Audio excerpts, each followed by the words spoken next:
It has been a really confusing morning as consistently my live feeds are being interrupted.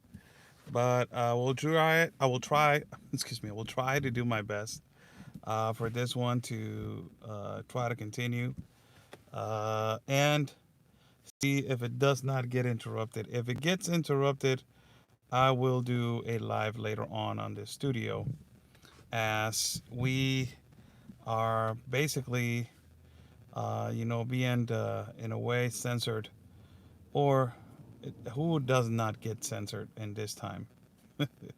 Who doesn't get censored on this time? On this time of thank you so much for joining in. I will wait for some people to jump in into this live feed. God bless every single one of you. I'm Oscar Blue for Border Network News, correspondent for Real America's Voice News. Thank you so much.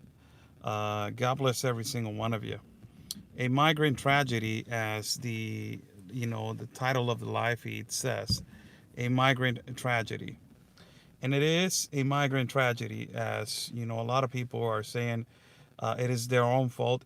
A lot of comments that they are really hurtful and disrespectful comments. But everybody's entitled to their own opinion. I will give mine as a journalist and as a reporter. I will give mine, and ultimately, it is our platform, so I can give my opinion. But this is, as I was saying, one of my live feeds just got cut off. It got dropped. I don't know how much this one is going to last. But as I was, and as soon as it dropped, when I said one word, that is globalist. When we need to understand that 53 people are dead now. 53. And those 53 individuals were migrants. They were just trying to basically, go to the United States of America. And there's a comment right here. Please stop calling them migrants. Oh my God, I live in Mexico. If you want to call them whatever you want to call them, go ahead and call them whatever you want to call them. The correct language as a reporter and journalist, it is migrants. If you want to denigrate and call them whatever you want to call them, is on your life. Do whatever the hell you want. I'm tired of this pushing our live feeds to us to say whatever you want.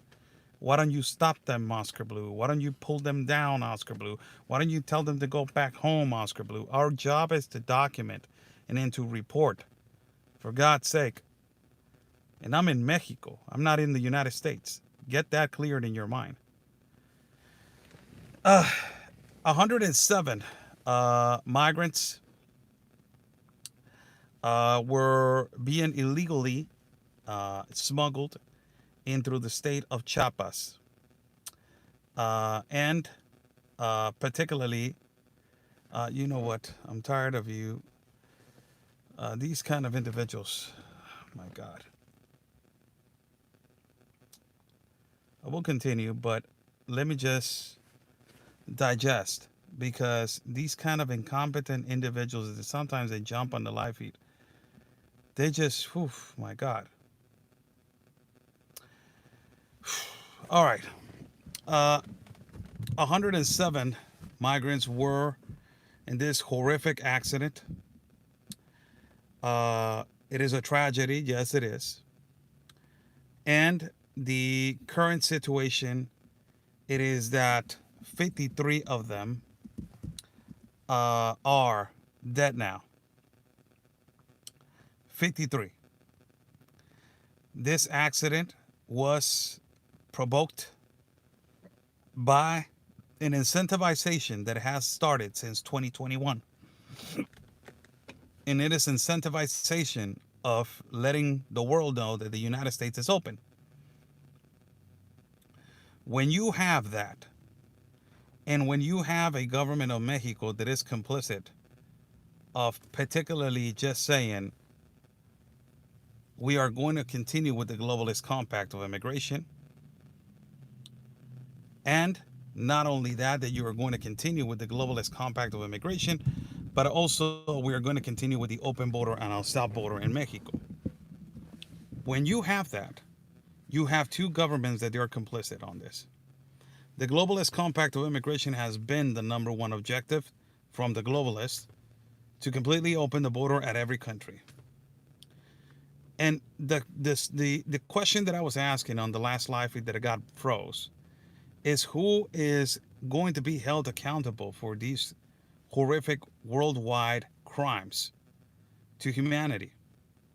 There's a lot of people dying in the Darien Gap in Panama, and nobody is held accountable for that.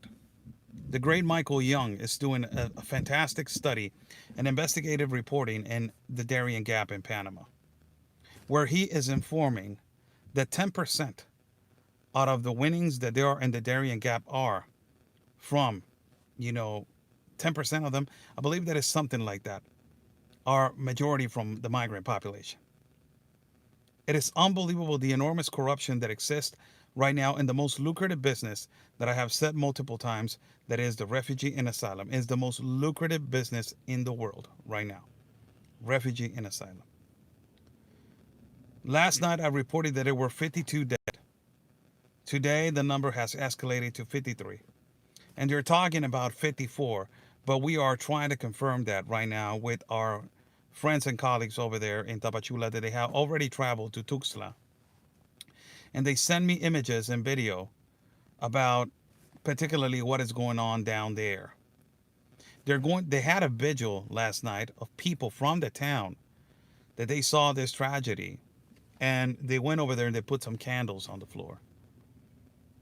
The migrant population that is particularly they migrated incorrectly, being smuggled in the back of a trailer. It is one of the consequences of migrating illegally. This is testing, 1, 2, testing. Are we back? Are we back? Yes, we're back. This is what open borders will do to a country. And particularly, it has a lot of risk.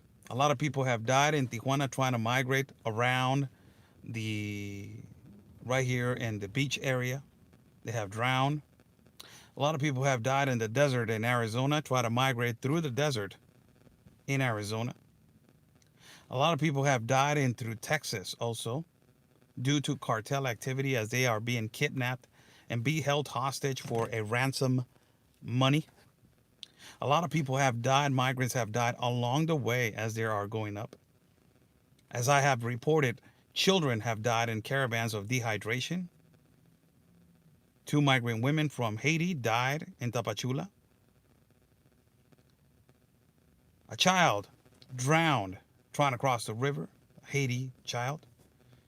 2 migrant Cubans were gunned down by the National Guard because they were being smuggled through an inspection point like this one. And multiple. Another one was ran over by a car as he was in a caravan walking incorrectly through another side of the road. And I was there giving the report for you guys live. A lot of situations have happened in this past couple of months. This is the most tragic one, as we are continuously seeing that basically the ones that they're complicit and the ones that they need to be held accountable, they don't care about the consequences on the next day. The influx continues. After this horrific accident, still the migrants are coming in with no education on what can happen to them as they are migrating up, with no education of how they can actually put up political or refugee asylum at every country and what are the possibilities for them to be obtaining the refugee and asylum in the United States of America, and if they're eligible to obtain the asylum due to, the different cases of eligibility to be accepted in the United States of America. There's no education whatsoever. This is an irregular migration. This is what We have talked about for almost 4 years now that we are and we stand for legal migration. I am a migrant myself. And I understand completely that people are in necessity. I have seen it. I have walked with them, eat with them, talked with them, and particularly talked to the children also. I have seen how a lot of the families are going through a horrible situation, but I have seen also bad people in the caravans. I have seen bad people, and you're not going to lie about it. There's bad people and there's good people.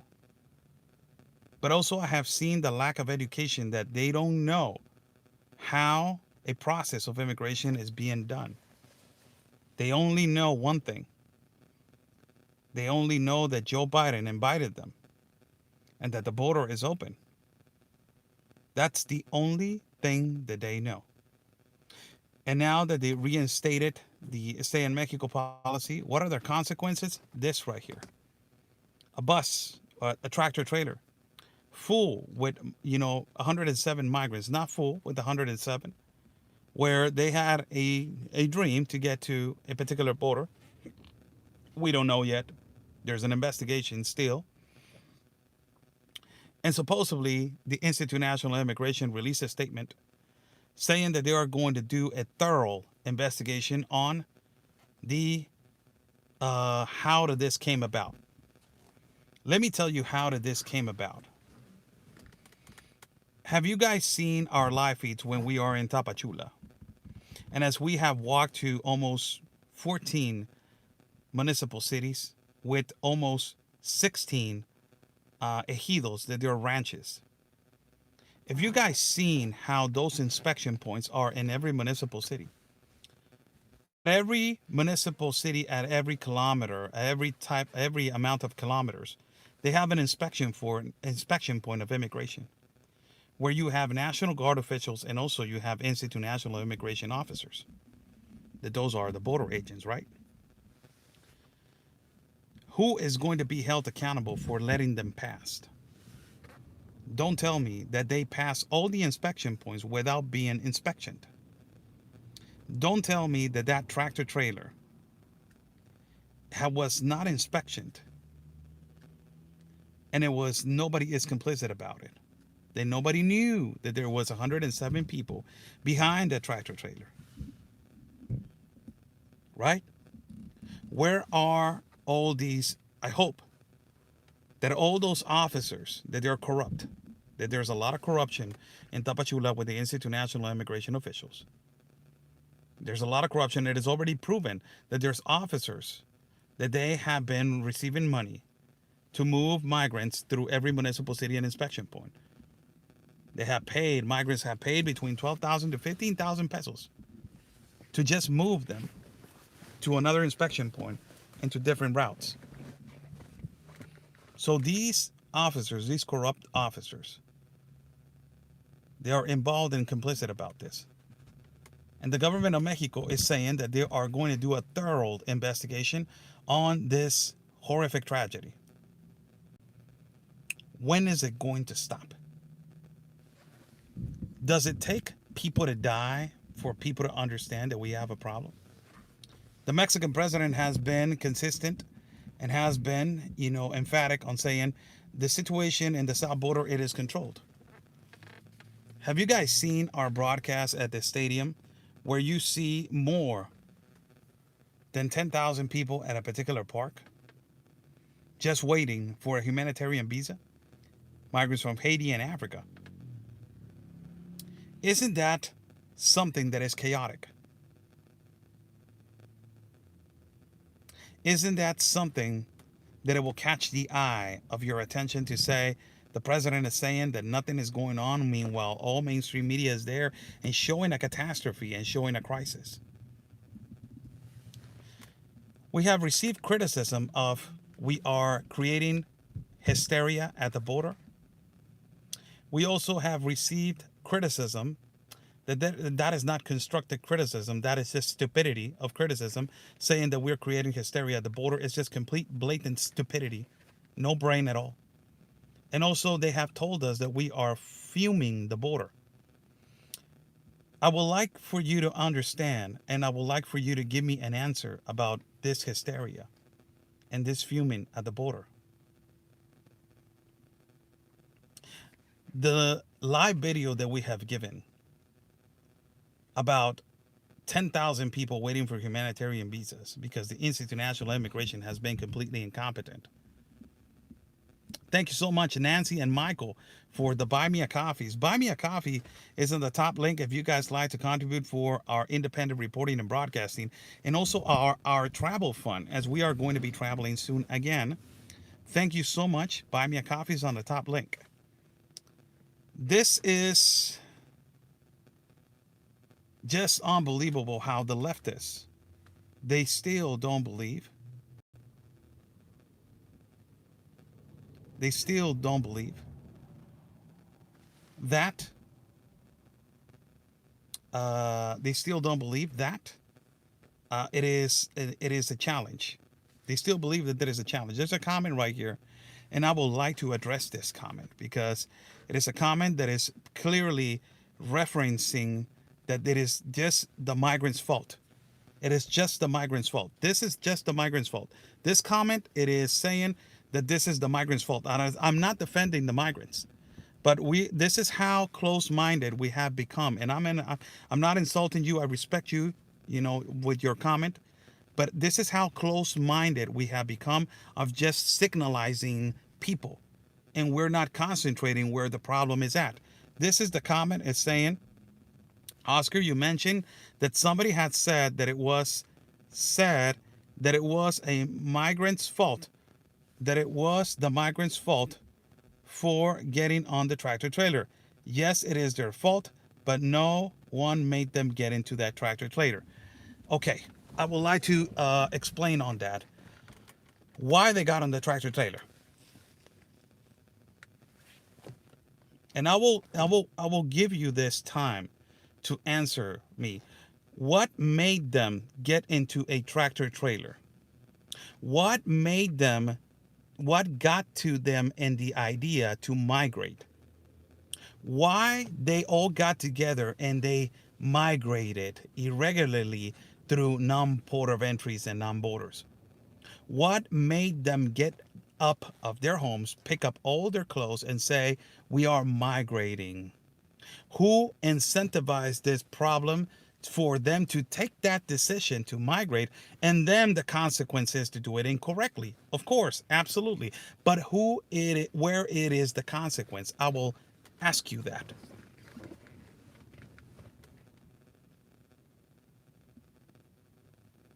I will ask you that.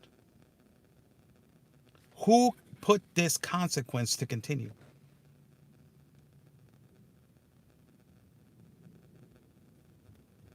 Do you know who? There's a president in the United States that said that he will open the border for everybody. And also, there's another one in Mexico that said, possibly you can come in and, it's open also. The United Nations also. And you're blaming, signalizing only the people that they took the wrong decision. They took the wrong decision. Absolutely. Everybody, it is held accountable for their mistakes. And this is a huge mistake because a lot of people have lost their lives. But who is going to be held accountable for these lives that they were lost?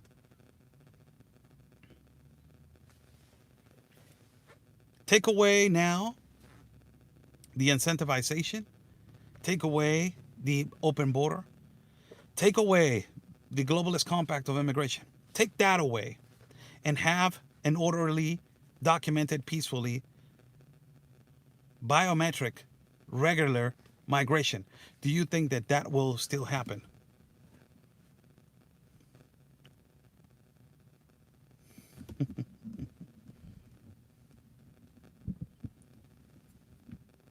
That's the problem.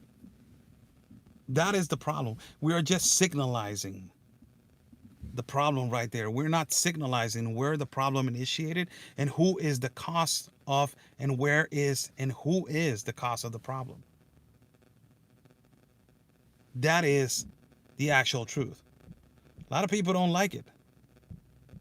A lot of people don't like it. But we are ignoring the cause of the problem. And the cause of the problem, it is the governments that they have done a horrible job with this crisis. First and foremost, the government of Mexico for signing the Globalist Compact of Immigration and not doing anything about it, not admitting that this is a humanitarian crisis. Second of all, the government of the United States of America, that is the current administration of Joseph Biden, for basically ignoring the fact that you have a humanitarian crisis and that you have created this incentivization for the world to come. And how you are going to handle it, God knows who. You're the only one that knows. And Jen Psaki always circling back with every comment. And the United Nations, where is the fossil George Soros? Where is that fossil? Where is it? Does he still talk? Does he still walk? Does he still think? Does he still do anything? These are the consequences of open borders. In the Mediterranean Sea, that is the number one place where it is more dangerous than the Darien Gap. It is the number one place that is more dangerous than the Darien Gap in Panama. That is the Mediterranean Sea. It connects to the islands and to the south part of Italy. Nobody's talking about that. The people that they have died in Morocco trying to migrate into Spain because of this globalization, nobody's talking about that. People that are dying on the Darien Gap in Panama, there's only a few people talking about it, and I already recommended hundreds of times. Michael Young, the great Michael Young, and Todd Bensman are people that they're experimented and they're experts on the material of what is happening in the Darien Gap. Also, yours truly, we have been talking about that. And also Carlos from Contracultura in Chile, that he is a Latino broadcaster is a Chileno. He has been talking about the Darien Gap. Why mainstream media is not talking about the Darien Gap? Why? It's a humongous business. And I have said this before. The refugee and asylum business has become the most lucrative business that exists in the world. Because with the refugee and asylum, you can have smuggling, you can have trafficking, you can have a profit of people's lives. You can have a lot of money and power. It's unbelievable. And still you have really stupid people calling George Soros a philanthropist.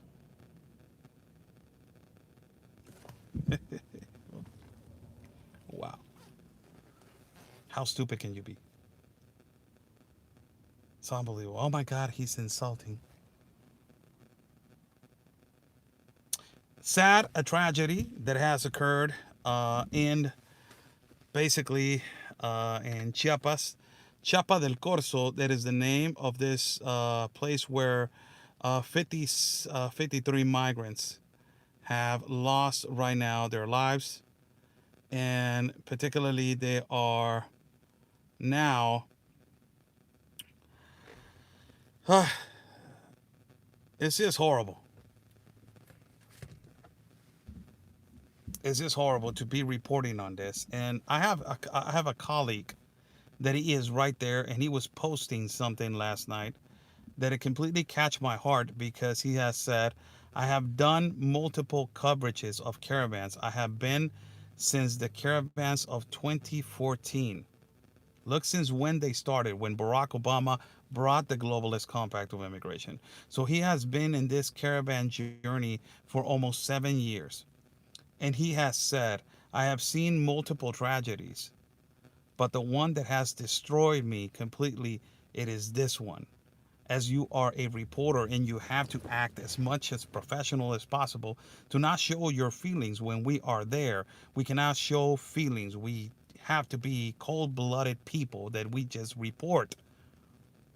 But inside, it is eating us up to see the inhumanity and to see how globalists, they take away and they take advantage of this crisis. The globalist organizations. As our colleague was saying, I cannot bear to just watch. I have to turn around. It is too much for me. And sometimes it is too much for us reporters, journalists, to be in the presence of death, to be in the presence of hurt, to be in the presence of illegal activity, and to be in the presence of continuous irregularities that are occurring in our countries between yours and mine. And this, it is continuous and has exacerbated into a part where it is out of control. And nobody's held accountable for this. What is the Mexican government going to say? We're going to do a thorough investigation. Good luck with your investigation. If you did not resolve 43 students back in 2014 that they were assassinated by the own government of Mexico, students that they were protesting against the government, do you think that you're going to solution 53 migrants that they have lost their lives because of smuggling and trafficking? You, government of Mexico, that you haven't resolved, the Da Vinci Code on how to stop the organized crime and the cartel in Mexico, do you think that they're going to care for 53 migrants? Sadly, they are not going to care. Do you think the Biden administration is going to say something about this? That all of them wanted to go to the United States of America. But a lot of the leftists say, he already said that it's closed. But that doesn't even matter now. You already provoked it. And you haven't come out at a press conference and say, this is who qualifies, this is who doesn't qualify, these are the people that they're eligible.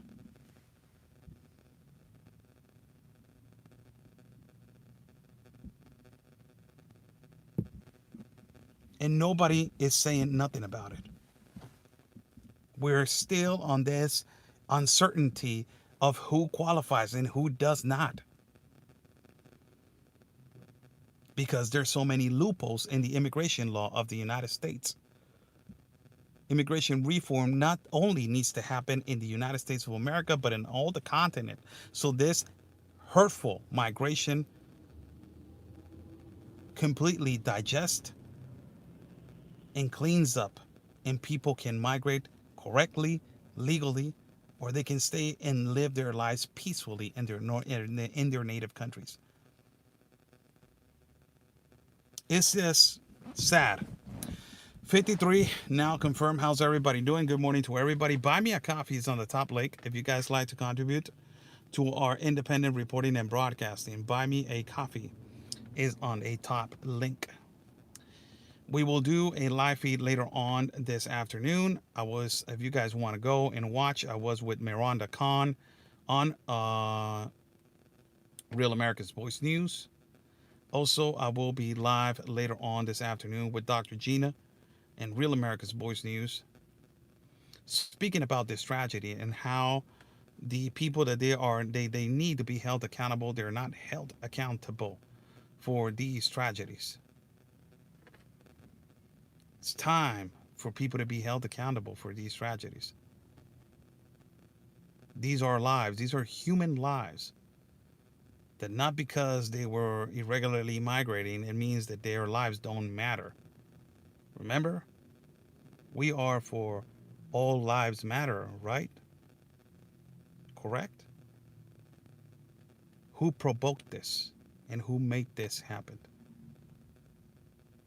Nobody's doing and nobody's exposing what actually is happening in your neighbor country, that is Mexico, about human smuggling, human trafficking. There's a few of us that we do the groundwork. Real Anthony Agüero, Ben Bearcroft, Real America's Voice News, Chief Investigative Reporter. Few of us that we go over there They do in the United States side, I do on my side, on Mexico side.